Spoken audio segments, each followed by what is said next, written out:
Selamat sore para netizen dimanapun kita berada. Salam inspirasi bagi kita semua. Ya wah, ini bikin rumit begitu kan ya. Ijazah Gibran sudah banyak yang tahu ternyata. Ya, karena apa? Karena melihat bahwa ijazah SMA Gibran ini kabarnya tidak ada, dugaannya tidak ada. Kalau memang ada, kenapa kok masih membuat surat penyetaraan pengetahuan?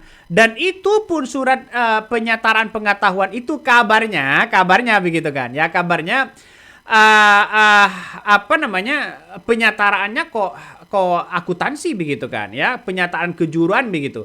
Ini kan banyak yang kemudian mengatakan bahwa ada apa dengan Gibran ini? Apakah sudah selama ini begitu kan? Selama ini surat pernyataan dari Gibran ini sudah apa namanya sudah sesuai apa belum begitu, maka orang-orang banyak yang kemudian ya sampai hari ini menggugat betul begitu kan soal ijazah yang dimiliki Gibran Rakabuming Raka, termasuk sayembara yang dilakukan oleh Denny Indrayana. Sekarang ini kabarnya begitu kan sudah tembus kalau nggak salah 3 miliar. Wih, ngeri bos. Kalau sudah tembus 3 miliar, ini siapa yang tidak tertarik begitu? Jangan-jangan nanti tembus 10 miliar, weh.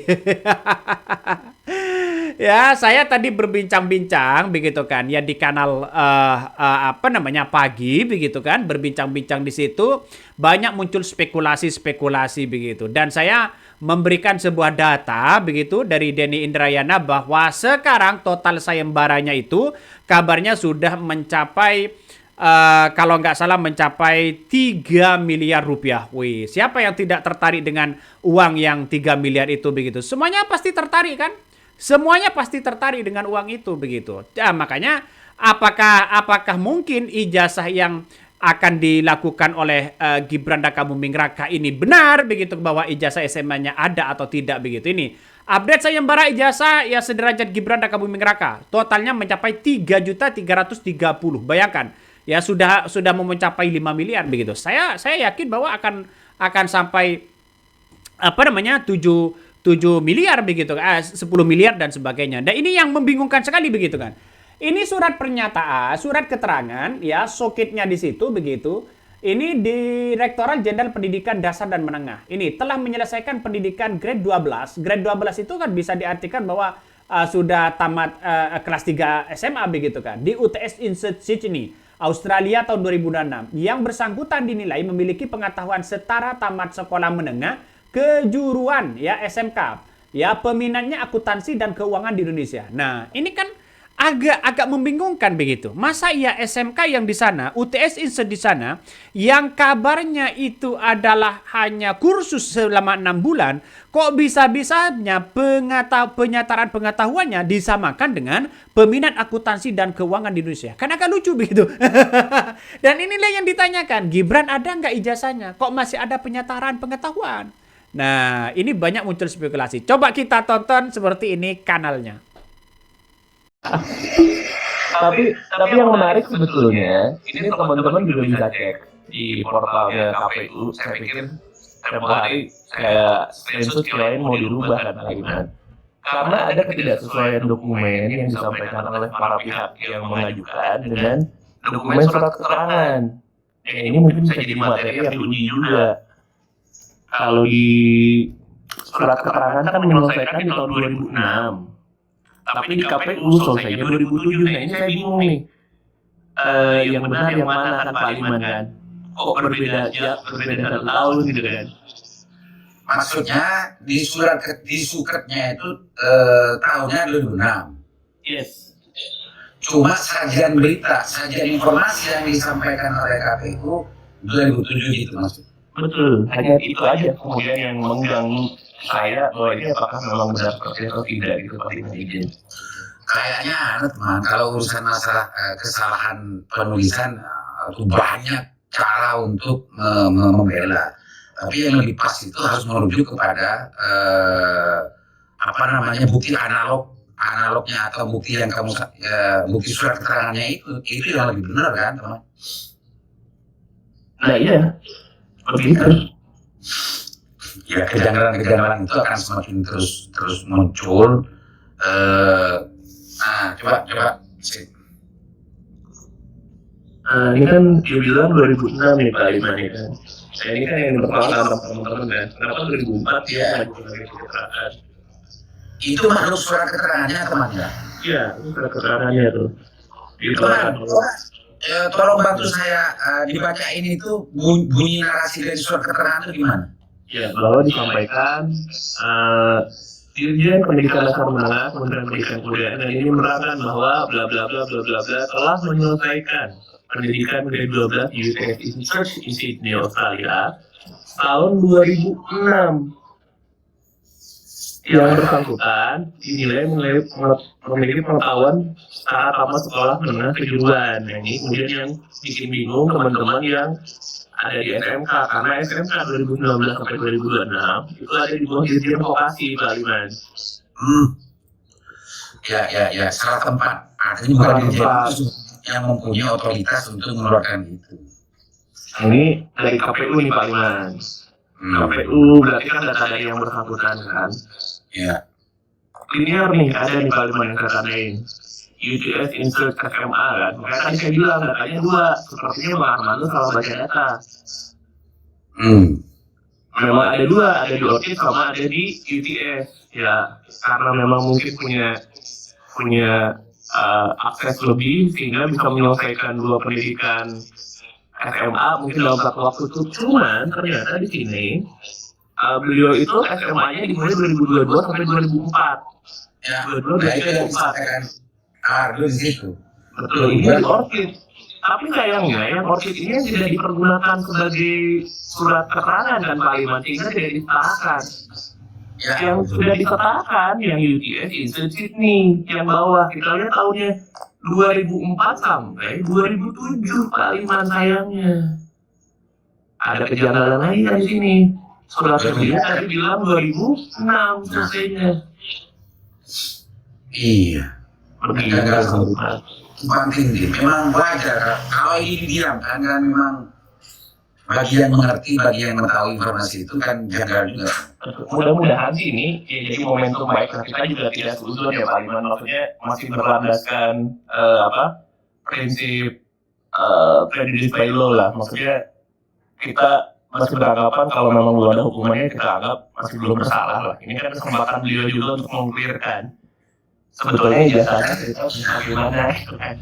Teman, kalau dari data yang disajikan itu kan sebetulnya Mas Gibran mempunyai 2 lulusan pendidikan tingkat menengah. Teman ya, punya 2 kan? Menengah atas ya. Ya, punya 2 di ORCID dan juga di Sydney, di UTS kan itu teman. Ya. Cuma yang dipakai untuk dijadikan syarat pencalonan itu, penyertaan itu yang di Sydney tidak memakai yang di Singapura. Yes. Nah, kedua-duanya itu kan belum pernah tuh ditunjukkan, yang ditunjukkan kan MDIS-nya sama Mas Gibran. Kedua-duanya itu kan belum pernah ditunjukkan teman. Kalau yang dulu yang sempat ditunjukkan itu kan yang S1 teman. Iya. Gitu ya. Seingat saya gitu dulu teman. Ya, tapi wajar sih memang kita juga kalau menunjukkan ijazah kan misalnya pendidikan terakhir kan Pak Liman. Iya. Cuma ya sekarang kan harus membuktikan masalah SMA-nya bagaimana kan gitu. Sempat juga muncul waktu itu perdebatan, jangan-jangan waktu kuliah itu pun juga nggak kuliah gitu kan teman. S1 itu apa ya, kalau melihat dari sebuah kapasitas bagaimana menjelaskan suatu hal, memang beda-beda teman ya antara mahasiswa sebetulnya, antara sarjana. Cuma ada standar sebetulnya. Kalau sudah S1 itu nggak terlalu ribet untuk menjelaskan sebuah hal. Aku melihatnya Mas Gibran itu yang saya lihat ya, kurang gercep, kurang S1-nya ketika menjelaskan sesuatu hal.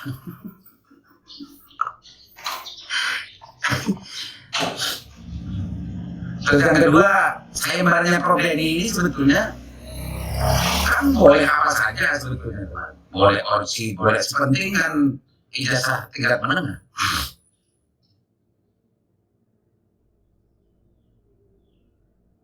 Yang menarik sebenarnya gini Pak Iman, ini kenapa jadi polemik ya? Yang saya dengar, jadi waktu pada saat beliau, tapi ini perlu diklarifikasi lah, diklarifikasi lagi ya. Pada saat jenjang pendidikan yang Singapura, kenapa jadi bingung gitu ya Pak Iman? Karena kan orang kemudian rujukan pertama kan pasti mengejar ke pendidikan terakhir kan Pak Iman ya. Katanya Pak Iman tidak mempergunakan ijazah yang dari UTS. Ini harus divalidasi, betul atau tidak? Makanya jadi kayak gap kan Pak Iman. Loh, katanya lulusnya dari UTS, surat keterangan dari UTS. Kok di MDIS tidak ada UTS untuk syarat masuknya begitu loh Pak Iman?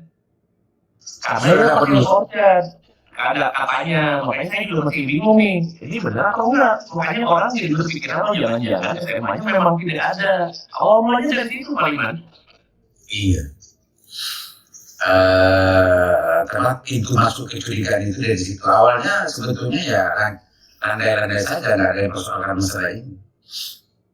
Awalnya. Pak Iman, kalau kita agak tarik sedikit ke atas, tadi itu ada teman yang ngetikkan Pak Iman. Kalau kita mau secara sederhana, rasanya saya udah pernah ngomong ini ke Pak Iman gitu kan. Dari Pak Subhan, dari Pak Roy Suryo, dari Pak Denny Indrayana, kita kan bisa tarik benang merah Pak Iman. Ini teman-teman itu afiliasi politiknya kemana kan begitu kan? Jangan-jangan memang ada gerakan untuk memisahkan tuh dari kubu sana gitu Pak Iman, jangan-jangan ya Pak Iman. Kalau kita mau tarik lebih ke atas dikit gitu ya. Itu perspektif politik boleh. Artinya memakai pendekatan itu boleh-boleh saja, karena yang persoalkan itu kok cenderung kedekatannya dengan yang di sana, kelompok politik di sana kan gitu teman. Boleh kan? Dan sayangnya memang yang disampaikan ada dasarnya semua gitu, bukan yang perpecahan kosong kan Pak Iman. Itu jadi menarik kan. Jadi orang sederhana kan begini teman. Orang bermotif benci misalkan, atau bermotif politik misalkan, tidak haram hukumnya untuk mempersoalkan hal yang benar, tidak ngada-ngada kan itu teman. Masa diharamkan? Nggak haram kan? Kalau nggak mengada-ngada, meskipun motifnya motif politik misalkan. Ya. Hari ini kan seringkali kita mendengarkan perdebatan yang ada di media stream ketika ada dialog itu kan orang bisa saling dituduh karena kebencian kamu, karena kamu kalah gitu kan. Itu politik. Terkesan dengan narasi itu orang itu akan terpojok kan. Aku melihatnya nggak begitu. Boleh dong meskipun ada motif politik misalkan, asalkan yang dipersoalkan itu benar-benar nyata, bukan mengada-ngada. Batas ketidakbolehannya itu di mana kalau memang betul-betul nyata ya, hal yang penting dan urgent itu dipersoalkan, meskipun itu keluar dari orang-orang yang punya motif politik. Nah itu kan sering kita teman, sering apa ya, sering membingungkan seolah-olah kalau orang itu yang persoalkan orang yang punya motif politik menjadi mustakmal semuanya kan gitu, kan nggak gitu teman. Iya. Soalnya kenapa tadi saya buka ini Pak Iman, sebetulnya nanti di kesempatan yang lain dibahas masalah apa yang salvo, mungkin ini menarik Pak Iman. Ya besok salah. Ada isunya kencang banget Pak Iman. Dua institusi kita sepertinya akan ganti kepala sebentar lagi. Ya mudah-mudahan berimplikasi. Dan apa yang dibocorkan yang disampaikan oleh Randy tadi itu jangan-jangan ini juga sudah mulai sudah mulai terjadi suatu pergeseran konfigurasi dan kekuasaan teman, sehingga Petun hari ini menganggap persyaratan formil yang dilakukan oleh BNS itu sudah cukup, dan besok minggu depan sudah masuk ke tahapan pembacaan. Jadi itu kemarin itu perbaikan gugatan itu memang yang dipetun seperti Pak Iman. Ada pemeriksaan persyaratan awal, diperiksa oleh hakim tunggal ngecek doang secara syarat formil sudah sesuai atau belum. Nah ternyata kan kemarin dari gugatan yang Mercy masih mencampur aduk, Disdasmen dengan vokasi, sementara di 2026 sudah ada peraturan baru. Disdasmen khusus itu yang tadi yang saya bilang Pak Limadin. Oke. Bagaimana ada kabar nih? Baras nih. Alhamdulillah, Baras. Mengikuti ini tantangannya Denny, termasuk juga Bu Mercy ini gitu. Insya Allah mengikuti. Saya melihatnya ini lebih serius ya, lebih punya energi yang dahsyat secara fundamental, merubah konfigurasi politik daripada dugaan palsunya Pak Jokowi. Karena ini satu, Mas Gibran itu sedang menjabat, dan kedua, kalau ini nanti muaranya betul-betul dugaan dan kecurigaan ini dan problem itu betul adanya, akhirnya itu tidak memenuhi syarat sebagai wapres kan. Silakan Ri. Ya, terima kasih atas waktunya. Menarik sebenarnya, saya ngikutin terus ini Pak Liman ini.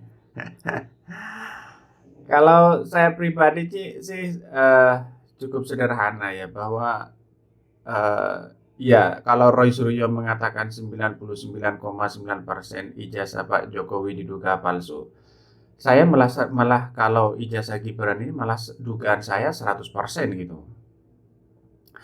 Kenapa? Karena ini membingungkan. Satu, kalau memang Gibran punya ijazah SMA, kenapa kok masih melakukan penyataan pengetahuan? Buat apa? Itu satu. Terus yang kedua, kalau toh pada hakikatnya yang disampaikan oleh Roy Suryo bahwa Gibran hanya kursus 6 bulan di UTS InSearch, maka kemudian tidak bisa pengetahuan itu disetarakan dengan dengan SMK yang ada di Indonesia. Karena penyataan SMK itu satu begitu kan. Di antaranya yang saya baca itu harus lulus kurikulum yang dimana di dalamnya itu ada ada macam-macam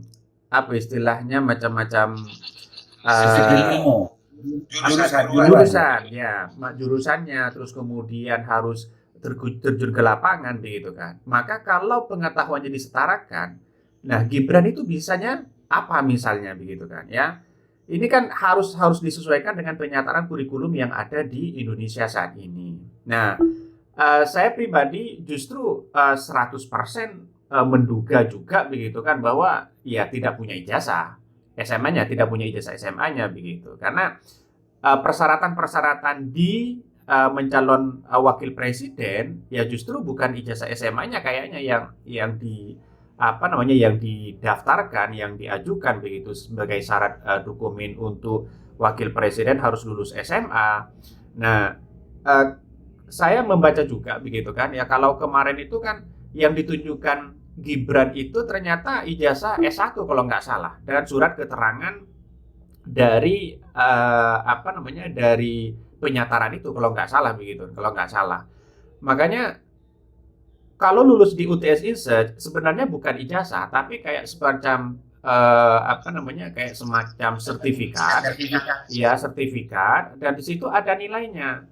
Dari biasanya rata-rata yang dilihat oleh data itu begitu oleh Roy Suryo, itu dari 1 orang sampai 38 orang, ternyata Gibran ini lebih dari 35 orang lebih begitu, sehingga menjadi nilainya menjadi paling akhir begitu kan, dan itu dicurigai begitu kan. Saya dukung betul terhadap apa yang dilakukan oleh Ibu Mercy sekarang ini begitu kan,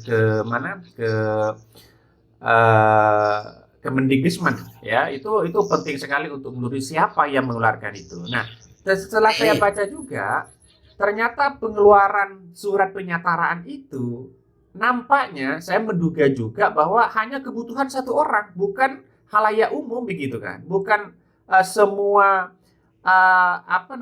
umum terhadap anak-anak Indonesia begitu.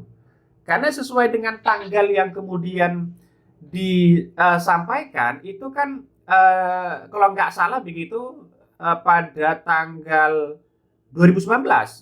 Jakarta 26 Agustus 2019 kalau nggak salah ya yang dikeluarkan kalau nggak salah. Kalau nggak salah siapa itu Stanto namanya atau siapa begitu kan ya. Jadi ini kan juga wajar kalau ada orang yang kemudian mempermasalahkan seperti ini. Justru saya melihat bahwa ada orang yang masih peduli terhadap bangsa kita. Jangan sampai kemudian orang yang kemudian punya jaringan yang kuat tiba-tiba segampang itu untuk mengatur bagaimana undang-undang untuk itu dikeluarkan. Nah, ini sangat penting sekali untuk anak-anak muda gitu. Tadi ada 2 poin yang saya catat dan narasi dan itu mempertegas apa yang disampaikan Tom tadi. Yang pertama tentang masalah ijazah itu clear sebetulnya kalau ijazahnya memang tidak punya kalau ijazah SMA ya dalam konteks negara Indonesia. Dia memang tidak lulus SMA di Indonesia, pendidikan Indonesia. Kalau berangkat dari apa yang disampaikan Adi Armando dan juga termasuk juga dokumen yang tercatat di KPU, memang ada punya 2 dia. Yang pertama di Orsit Singapura, yang kedua di Sydney TS. Itu cuma yang hari ini menjadi objek tulisnya gugatan Bu Mercy itu adalah yang di Sydney dan yang pada akhirnya menimbulkan sebuah kesimpulan-kesimpulan yang seperti yang kamu sampaikan. Penelusuran yang dilakukan oleh banyak pihak, ada banyak kejanggalan terkait masalah surat keterangan dikeluarkannya itu antar waktu. SMK itu sebenarnya vokasi itu September ya teman ya? Desember. Sementara tanggal yang dikeluarkan oleh di surat keterangannya Gibran yang dipakai menjadi syarat wapres itu Agustus. Betul. Ya, ada sengsal, ada sengsal betul, sengsal waktu. Apa istilahnya? Punya ilmu lipat kayaknya Mas Gibran, melipat waktu. Nah, di sini sebetulnya problemnya. Dan kalau secara logik, ini sudah jelas-jelas mustahil logika kita kalau mau menerima. Kenapa di sini itu dan banyak orang yang ada di sini, penelitian dilakukan oleh beberapa orang yang datang di sini terhadap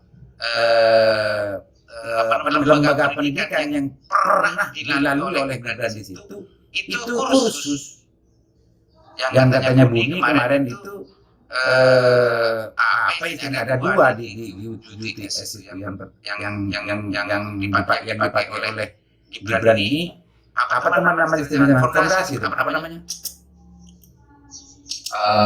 ada 2 jalur untuk masuk ke UTS sebetulnya itu persiapan pesantren itu masuk SP biasanya di lembaga itu ada model semacam itunya untuk menakar kapasitas dari calon mahasiswanya. Itu dari Betul, saya tambahi Pak Liman. Kalau biasanya rata-rata kalau masuk di persidangan nanti biasanya penyataraan pengetahuan itu biasanya ini ada 2 alat bukti yang harus ditunjukkan begitu kan ya oleh Gibran. Satu misalnya data di UTS Insert misalnya itu dengan yang ada di Indonesia. Beda dengan surat penyataan yang dikeluarkan begitu kan ya. Jadi ada 2 alat bukti yang harus kemudian disetarakan. Nah, kalau memang UTS Insert ini sebagai bukti penyataraan, maka di Indonesia itu harus ada bukti penyataraan apa, dalam bentuknya apa begitu. Nah, kalau penyatarannya pengetahuan SMK ya setidaknya Gibran setidaknya punya surat keterangan bahwa benar-benar lulus SMK atau SMA dan sebagainya.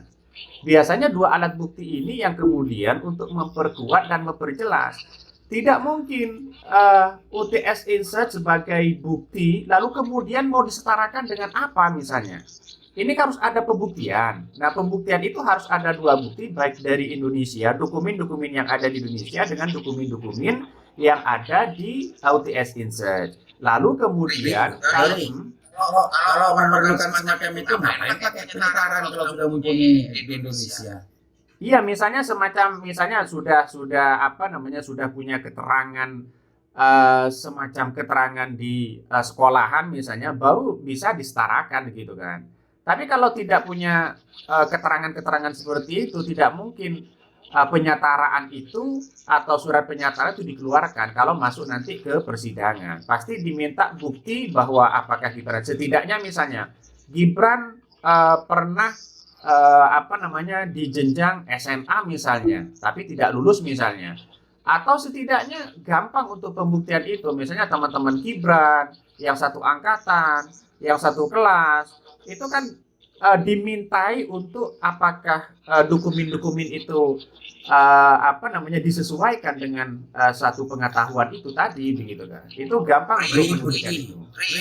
Ribet kalau begitu itu. Surat keterangan itu nggak perlu ada model begituan menurut saya ya. Kalau sudah punya begitu, ya nggak perlu ada surat keterangan penyetaraan dari.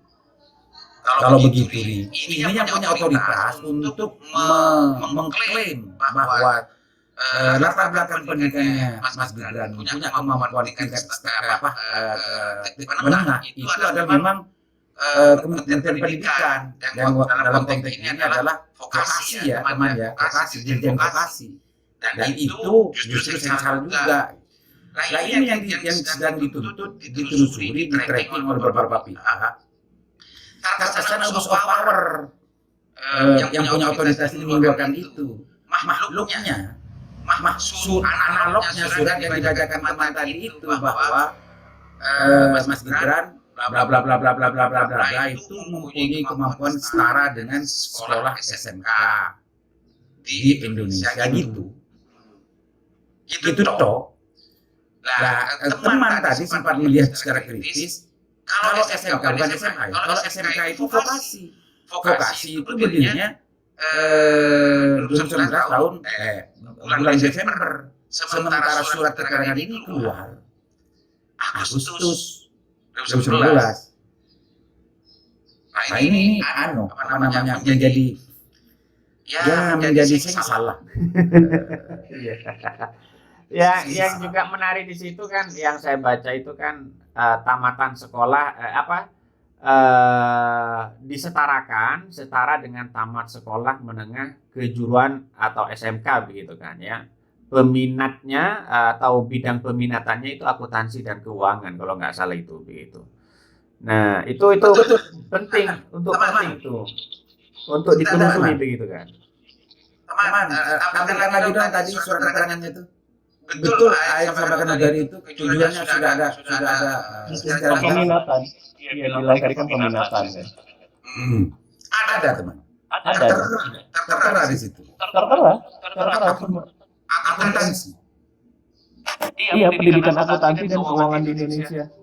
Akuntansi dan keuangan di Indonesia. Nah, itu kan aneh juga. Makanya kalau disetarakan dengan SMK itu kan ya tidak semuanya pada teknis otomotif dan sebagainya begitu kan. Tapi memang kebanyakan ya di situ begitu. Nah, makanya Gibran kalau ditanya hanya berbicara soal AI itu kan pemusatannya itu kan jurusannya itu kan perlu dipertanyakan juga sebagai bentuk pengetahuan tadi itu. Ini kalau urusan itu. Tahu ini menarik. Saya tadi lagi dengan paparannya Tegari dan macam. Kalau penulisan yang tersaji ke PG hari ini, itu kan sebetulnya kursus bahasa Inggris. Lalu surat keterangannya distarkan dengan tujuan akuntansi dan keuangan. Apakah ada di sini? Makanya abrak kata itu kan kali kan. Apa yang disampaikan Pak Roy Suryo itu sebenarnya pendidikan bahasa Inggris cuma 6 bulan. Yang nabrak kan 2 kalimat. Satu keterangan masalah pendidikan yang diambil. Yang kedua adalah berapa lama jenjang pendidikan ini ditempuh di Australia kan begitu kalimat. Ternyata nabrak nih dengan apa yang disampaikan oleh surat keterangan dari Disdasmen menyatakan bahwa itu grade 12 ya berarti 3 tahun lah Paliman. Kalau dia udah bilang grade 12 kan kelas 9 sampai 12 kan 3 tahun berarti dia sudah menempuh. Dan pendidikannya pun disebut di situ keuangan dan akuntansi bingung lagi kan. Kalau secara umum teman, misalkan surat keterangan itu bicara begini bahwa yang bersangkutan adalah setara dengan pendidikan tingkat menengah Itu dong, nggak bicara apa namanya disiplin keilmuannya, itu masih luas gitu ya. Tapi ini justru sedang diserahkan dengan akuntansi dan keuangan, sementara di UTS-nya itu justru apa ada jurusan di situnya UTS. Wah, belum sampai sedalam itu. Cuman menurut penilaian mereka dari dinas pendidikan, disetarakannya dengan sana, dengan SMK, dengan minat akuntansi dan keuangan. Apakah sebenarnya ya mungkin nanti harus dibuktikan kan bahwa menarik nanti kalau itu ditemukan, jangan-jangan UTS itu di tahun itu atau sampai sekarang lah, jangan-jangan memang belum ada kejuruan disiplin kejuruan yang ke situ. Kalau memang nggak ke situ, ya semakin jelas kan teman bahwa itu mengada-ngada. Nah, makanya begini Pak Liman. Sebetulnya kan apa yang kita perdebatkan hari ini akan selesai ketika UTS kemudian ngeluarin surat nih. Dari Australia ada, selesai itu. Gugatan Bu Mercy, makanya saya selalu bilang, Bu Mercy mendasarkan gugatannya kepada keterangan Pak Roy Suryo yang sayangnya di situ. Padahal masih banyak yang bisa digali dan lebih mumpuni kan begitu Pak Liman. Sebetulnya kemarin kan ada titik poinnya di situ kan. Kayaknya itu Itu belum gugatan awal dari yang saya baca aja tulisannya begini. Berdasarkan keterangan saksi yang melakukan penelusuran ke Australia, gila Pak Liman. Sama dari mereka juga bisa mengeluarkan saksi juga. Kayaknya Kemendikbud ini kayaknya blunder, salah sebenarnya apa namanya mungkin salah miskomunikasi begitu. Kalau disetarakan dengan dengan lulusan Gibran S1 yang jurusan marketing mungkin masuk akal, yang di mana itu, yang di Inggris ya kalau nggak salah begitu kan, itu masuk akal sebenarnya. Tapi yang disebut dalam suratnya itu kan UTS Insert begitu kan. Teman, menarik yang kamu sampaikan itu. Untuk pembuktian misalkan agar tidak cacat logik, mestinya kan ada surat keterangan dari lembaga UTS sendiri. Cuma dasar pengeluaran penerbitan surat keterangan itu menurut yang teman sampaikan tadi kan saksi. Ya teman, saksi. Betul, belum ada mereka dokumennya, makanya dimintanya kan dari pihak tergugatnya kemudian untuk menyampaikan betul atau tidak, kan begitu Pak Liman yang disayangkan. Nah, aku begini, coba penulisan kita lebih mempertajamnya begini. Boleh nggak kira-kira sebuah lembaga negara yang punya otoritas dalam konteks sebuah surat misalnya hanya saksi itu Bukan, balik izin Pak Liman, maksud saya gugatannya Bu Mercy itu mendasarkan pada saksi. Nah, ini kan yang harus dibuka dari lembaga negara kita dulu, kemudian kita menyetarakan FMK-nya ini ke jurusan keuangan dan akuntansi. Apa kan begitu Pak Liman kan? Yang tadi yang saya bilang itu. Nah, ini saat kira-kira surat keterangan itu berdasarkan saksi. Enggak. Nah, ini Pak Liman yang menarik. Barusan ke UTS Australia, jurusannya itu apa saja. Memang ada bisnis aplikasi keuangan manajemen pemasaran. Cuman apakah itu yang kan kita tidak tahu apakah itu yang dikeluarkan. Kan begitu Pak Liman. Kalau itu masih aman Aja lah. Kalau gitu masih aman teman. Artinya memang ada di sana akuntansi dan keuangan. Artinya surat penyetarannya itu masih bisa dicantol-cantolkan lah teman.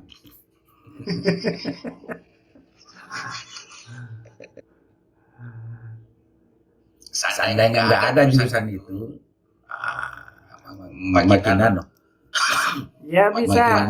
Saya setuju kalau gugatan tidak sah menjadi seorang wakil presiden kan bisa bisa bersifat politis lagi begitu kan ya, untuk masuk ke sana gitu.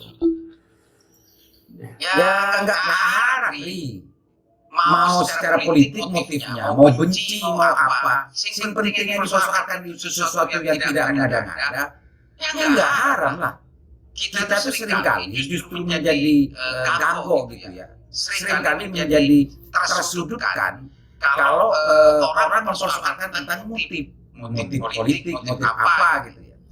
Seolah-olah apa yang dipersoalkan itu sesuatu yang memang mengada-ngada. Nggak begitu kan kesimpulan jahitannya. Kalau memang persoalannya itu betul-betul nyata ada, mau datang dari orang yang punya motif politik, mau datang dari orang objektif, akademisi, orang biasa yang punya kepentingan, itu nggak masalah kan itu.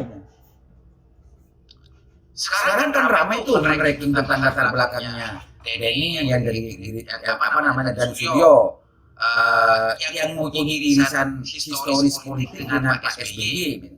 Lalu itu mau dijadikan sebuah alasan bahwa itu nggak benar. Orang itu punya motif politik aja mencari kesalahan. Nah, begitu itu menurut saya penting untuk dilawan logika begitu. Betul. Iya, nggak bisa. Simpel yang dilakukan itu nyata, nggak mengada-ngada. Ya, nggak masalah punya motif apa. Berarti Coba. itu ya, surat keterangan itu dikeluarkan di Kementerian Pendidikan dan Kebudayaan ya, 2019 ya? 19. Iya. Kalau itu Gibran 2006, apa namanya, di mana itu?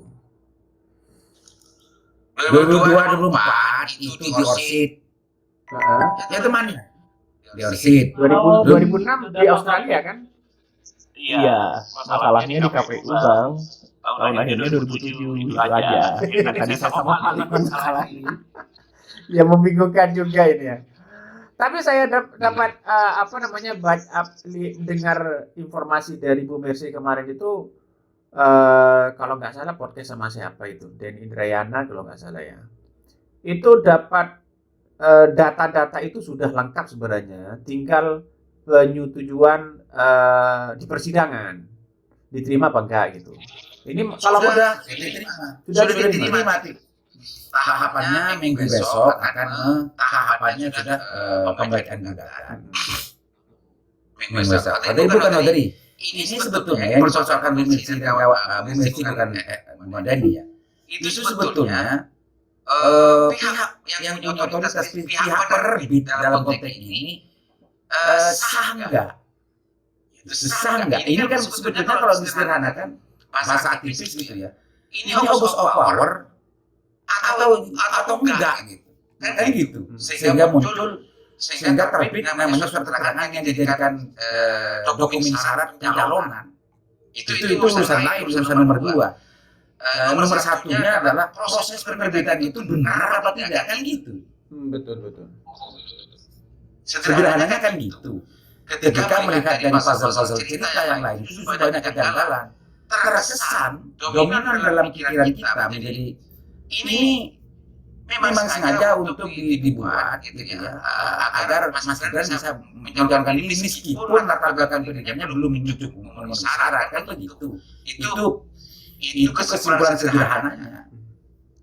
Betul, kalau ini memang benar ada dugaan abuse of power, maka kemudian wah, ini lebih kacau dibandingkan dengan putusan 90 ini. Ya iyalah. Kalau itu kan urusan KPU dan MK, ini urusan katun ya istilahnya ya teman ya. Iya, salah aturan. Bukan salah aturan, memang sama dengan kasus sertifikat palsu nih. Iya nih. Kan sudah ganda misalkan. Yang punya otoritas mengeluarkan itu kan BPN. Nggak ada yang ya kan? Tapi produk-produk BPN itu kalau dilihat secara otoritatif, ya benar sah itu.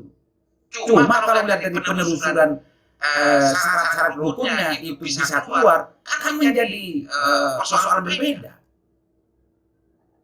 Kan gitu nih. Betul. Banyak kan sebetulnya apa namanya kasus-kasus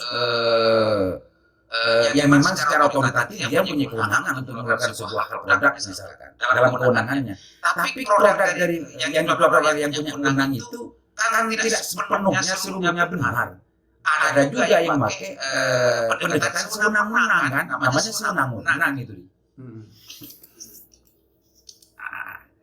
Dan cukup bisa untuk dijahit ya dari bahasa kitanya itu bisa terjadi. Kenapa? Konteks konfigurasi politiknya waktu itu pasti tidak lepas dari pengaruh kuasa.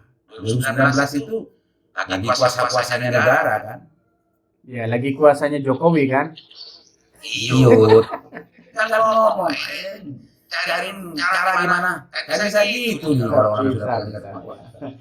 Ya, kalau seperti itu kan dugaannya pasti bisa dicap dugaan saya ya sama abuse of power juga kan kalau toh pada akhirnya karena tidak mungkin juga surat keterangan dikeluarkan tanpa ada persyaratan-persyaratan yang harus dipenuhi misalnya. Misalnya kan ini harus ada syarat yang dipenuhi kan untuk mengeluarkan surat keterangan gitu. Kalau kalau Pasti. kalau kita ke Dukcapil kan harus mana kakaknya, mana KTP-nya gitu kan. Iya, pasti gitu. Toh menurutmu implikasi ini kalau betul-betul dugaan dari Mercy dan teman-teman dan apa yang kita diskusikan tadi ini, apa yang mestinya harus dipertanggungjawabkan oleh pihak-pihak yang mengeluarkan ini, Tom? Ya, jelas pertama gini, teman-teman. Terlepas apakah ini yang tadi disampaikan Paliman ada bisa atau tidak. Yang namanya administratif kan harus ada ya Paliman ya. Saya pikir itu yang harus dibuktikan oleh teman-teman Kementerian Pendidikan.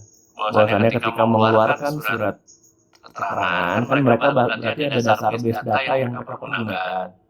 Apalagi di surat keterangan itu kan mereka menyebutkan 2 poin penting. Satu, sudah menyelesaikan grade 12. Yang keduanya bahwa ini kemudian dipersamakan dengan SMK peminatan akuntansi dan keuangan. Saya pikir seharusnya ada Paliman. Seharusnya ada. Gila kalau nggak ada sih. Ya pertanyaanku kalau ini nggak ada misalkan itu memang jelas-jelas abuse of power.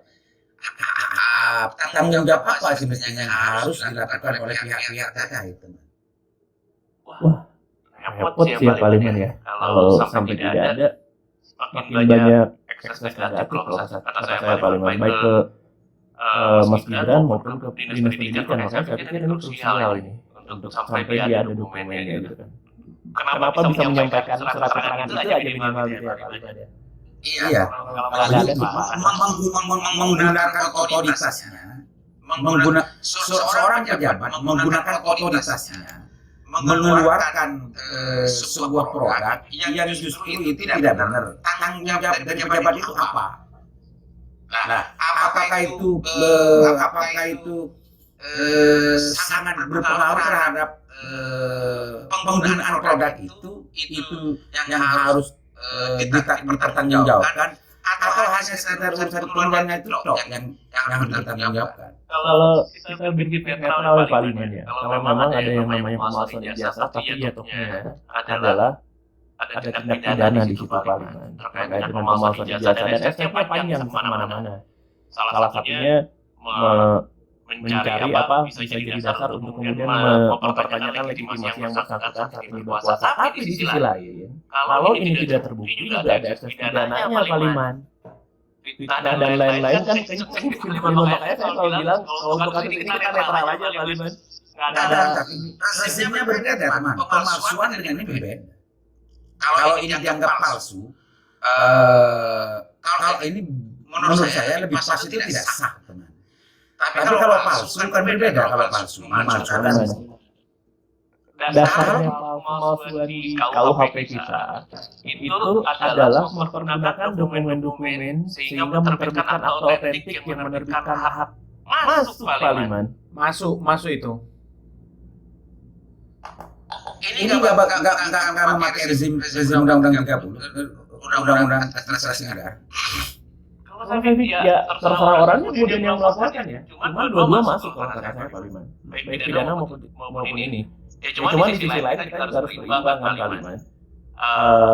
Dua-dua punya eksis tidak ada. Makanya saya tidak tertarik untuk bahas lebih dalam ya kita cuma menyajikan data yang ada di lapangan kan begitu ya Paliman kan. Nah, pengalaman saya kalau bicara urusan kartun, Prabu misalkan atau dinas misalkan, itu yang bisa untuk menggugurkan itu lembaganya sendiri atau pengadilan kan atau lembaga di atasnya kan gitu teman. Tanpa ada sebuah iringan sanksi pidana, tapi itu tidak disahkan, dicabut.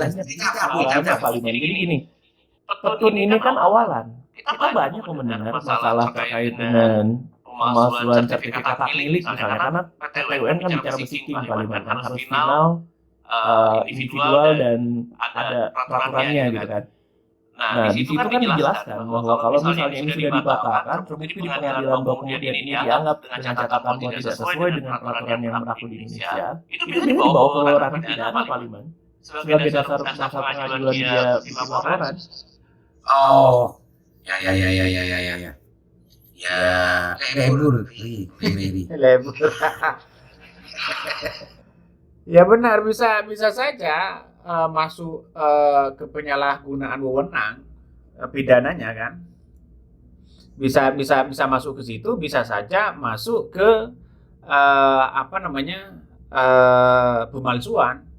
Dan tergantung siapa yang melaporkan itu nanti begitu.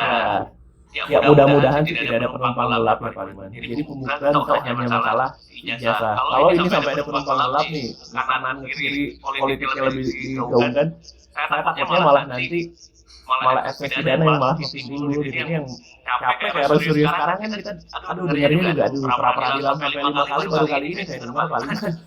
Itu lebih baik kayaknya. Meskipun saya apresiasi juga ke Refli Harun terkait masalah bisnis, meskipun dia mempunyai argumentasi bahwa ini adalah hak dan terhadap Risuro yang digunakan oleh KUHP, tapi itu lebay kayaknya, terlalu lebay menurut saya. Meskipun tidak salah kan teman, cuma nggak salah.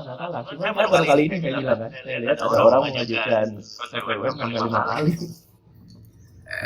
Yang kedua gini teman, kita coba tasawur dalam bacanya sadari, menggambarkan Gibran itu nggak ikut sedang dalam konteks masalah ini. Dia hanya secara nyata hanya memanfaatkan itu. Dia tidak ikut terlibat ngurus ke sana kan. Ada orang lain yang ada orang lain ya yang sebetulnya yang ngurusin tentang masalah surat itu. Kena juga nggak Gibran? Iya, kalau panjang Mas Gibran tidak bisa membuktikan bahwa dia tidak terlibat, ya salah aja paling kan dia juga bisa gugat orang yang bikin gitu kan karena kemudian merugikan. Biasa seperti itu. Tapi kalau misalnya ada benang merah yang mempertemukan ya harus dibuktikan lagi ya kan. Teman, Gibran dalam konteks ini kan jelas menjadi penerima manfaat gitu ya, atau pengguna manfaat dari ini. Itu juga agak kena ya teman. Kalau misalnya gini Pak Liman sekolah dari luar nih, dari luar negeri, dengan misalnya kekhususan misalnya Pak Liman, bahasa Inggris atau apalah, datang ke Indonesia oleh teman-teman di kementerian, kemudian dianggap Pak Liman karena kemudian ternyata di sana tidak hanya belajar bahasa, tapi kemudian Pak Liman belajar belajar bisnis. Pak Liman tahu nih bahwa saya belajar bahasa, sudah di sana untuk persiapan kuliah, sebenarnya itu yang misalnya Pak Liman datang ke Indonesia karena kemudian dilihat data-datanya, kemudian Pak Liman juga belajar belajar bisnis. Dipersamakanlah sebagai SMK vokasi jurusan dengan peminatan akuntansi dan keuangan. Karena sepengetahuan saya ini kalau ada teman-teman yang lebih tahu tentang penyelenggaraan, kita tidak pernah bisa milih Pak Liman diserahkan di Indonesia itu diserahkan ke jenjang yang mana atau dengan kekhususan yang mana. Itu dipilih nanti ada namanya analis di teman-teman kementerian yang memeriksa tuh penyetaraan ini arahnya kemana gitu kan. Nah, kalau Pak Liman tadi bilangnya ke arah sana ya mungkin dia bisa lepas, saya cuma mengajukan dikasih dia begini saya ikut aja kan begitu kan. Tapi kalau misalnya ternyata terbukti saya oleh analisnya saya dapat intimidasi segala macam itu. Itulah tadi begitu kan ya, berbincang-bincang di berbagai media sosial, begitu banyak muncul spekulasi-spekulasi itu. Akhirnya pada akhir kesimpulan saya menganggap bahwa dugaan saya ijazah Gibran ini begitu kan ya, dugaan saya mungkin tidak ada. Kenapa? Karena tidak mungkin kalau ada surat ijazah SMA-nya masih ada penyetaraan pengetahuan kan, itu logikanya ya. Kita nanti update fakta-fakta terbaru dan bukti-bukti terbaru. Mungkin itu yang kami sampaikan ya, tonton terus di channel Hodari Podcast Rakyat ini, jangan lupa di subscribe.